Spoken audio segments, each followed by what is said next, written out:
বছর পরে এলো পবিত্র রমজান, আকাশ বাতাস যাচ্ছে তারা বইছে খুশির বার।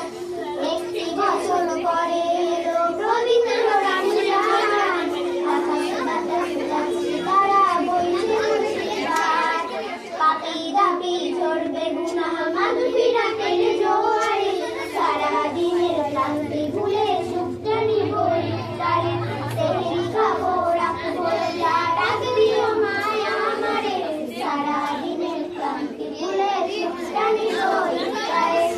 যাই নামাজে দাঁড়িয়ে যাবো করবো মাগো তারাবি, সেই নামাজের শিক্ষা দিও আমাদের প্রিয় নবী। যাই নামাজে দাঁড়িয়ে যাবো করবো মাগো তারাবি, সেই নামাজের শিক্ষা দিও